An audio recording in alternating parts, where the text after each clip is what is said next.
The turnover time for that stuff is great, man. They love it. I mean, we haven't had one occurrence to where we've had a problem to where maybe with the Steris one, they needed it sooner than later, but it was still running and maybe there was 20 minutes left. I mean, the process is when it comes out, my guys get it, we clean it, we wrap it up, we put it in there, and really they have it in exactly, I guarantee, like about maybe 45 minutes is the max. I mean, we've had a great transition with it. We haven't had any issues, no speed bumps. But like I said, I just credit it to the plan. Like, you put a written plan in place, you pass it on, you make sure everyone's educated about it, everyone knows about it, and everything else will take care of itself. I guess once everyone was acclimated and saw that the transition's made, okay, the process is in place, we are doing it, it's there, that, wow, you know, oh, we're getting sterile instruments. Everything that we sterilize downstairs in our Sterilization units or in our autoclaves, I said, you're getting the same product now upstairs in the core when you need something turned over. And I said, that's the way it should be.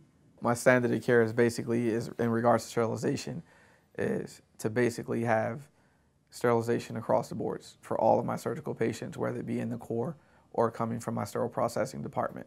I wanted to be able to provide patients with the same product that I can from downstairs, upstairs in the core, when it's like on a quickly needed basis, or what, so not if it's a quick turnaround, it doesn't matter. And that's what the Sterilization units do for me.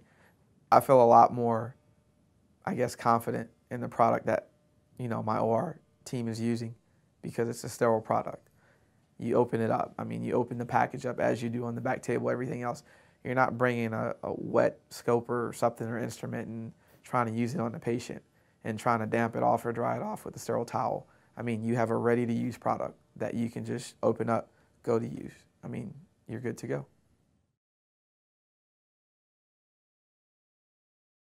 We do scopes. I mean, we do our scopes, like, you know, rigid, flexible scopes. I mean, everything that's pertaining to anything sterile that's delicate to us. Most of our MIS equipment, which is, you know, used for our laparoscopic procedures. So, I mean, we have a pretty good amount of stuff that we use. I would say on a daily, we have some rooms that our particular services or procedures are done in. We get about 8 in those particular areas, like usage per day. About minimal is about 3 or 4 per each unit per day. So, I mean, we get about anywhere from about 35 to 50 loads ran per day between all 5 of our units. We do testing for a standard cycle and testing for the advanced cycle.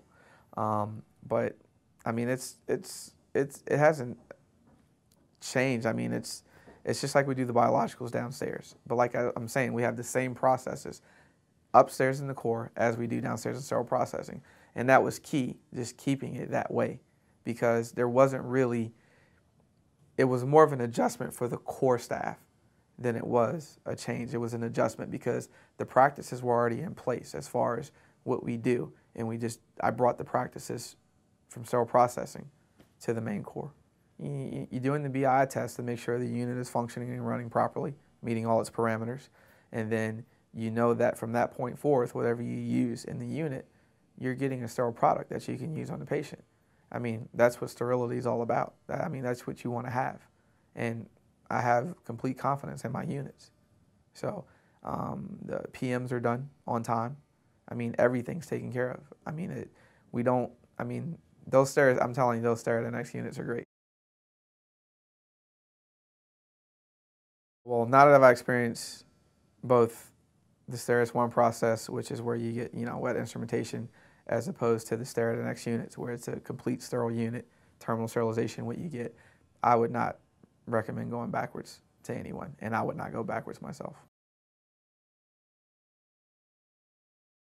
I've been here since 1989 at Memorial, but I've actually only worked in the core for 14 years. So I'm the lead tech in the core, and I have about 5 individuals working with me that we maintain the case cards for the various OR rooms, making sure that all instruments are sterile for the cases, and making sure that the cases get to the proper rooms in a timely manner.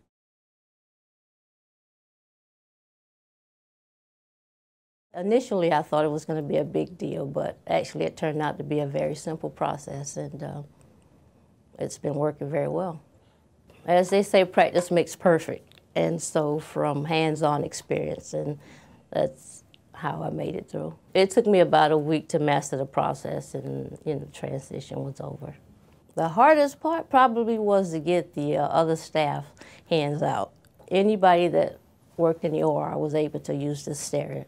So we didn't know when, where, and how things were getting done, and documentation wasn't done correctly and that type of stuff. It's situated now where only the court staff is actually the ones that's taking care of the process. Well, it works very easily now. We implement all of the sterilization of it. The core team does, and everything works well. We have a logbook that we document all of entering, exiting, and all that type of information. What patient is going to, what OR, the times, the date, the lot numbers, that type of stuff.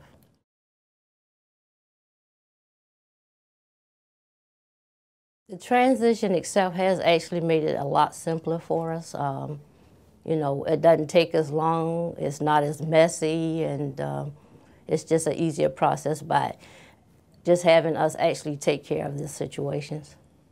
I feel that it's safer for the patient. We don't have to worry about open containers or either filters having to be changed, whereas with the Sterilization system, it aborted a lot because of whatever reasons, and this new system here with the Sterilization, we haven't had any of that type of complication.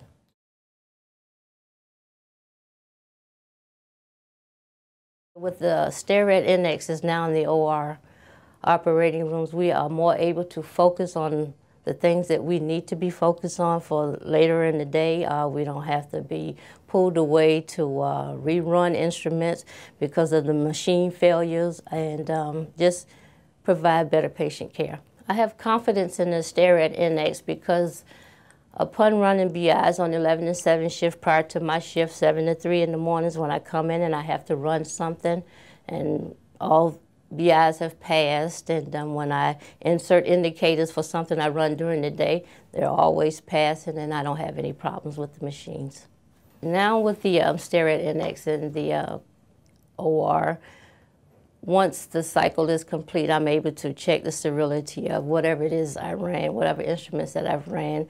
Number one, after removing it, there's a tape that prints out and allow us to check if it actually went through, what cycle, and everything, the sterility of it. And there's also, we use what you call Sterilization tape, and by the color of that changing, that's also another way of us checking if it's sterile before I actually deliver it to the OR.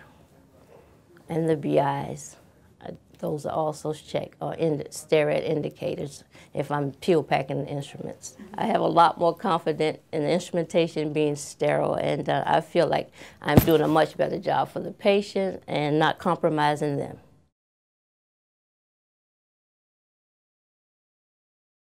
It's so interesting to hear how Kathy, Aaron, and Cynthia were able to lead such a successful transition.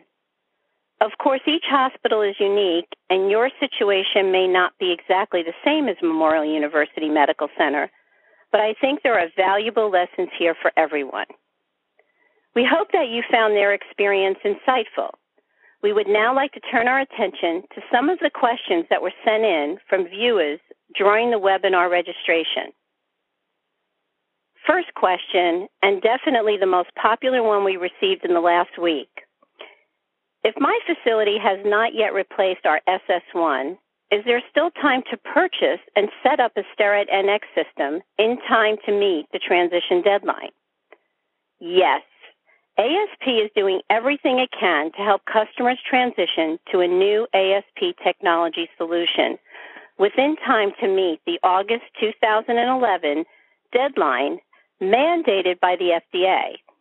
We have significantly ramped up production and are continuing to manage supply and demand to ensure our customers' sterilization and disinfection needs are met as quickly as possible.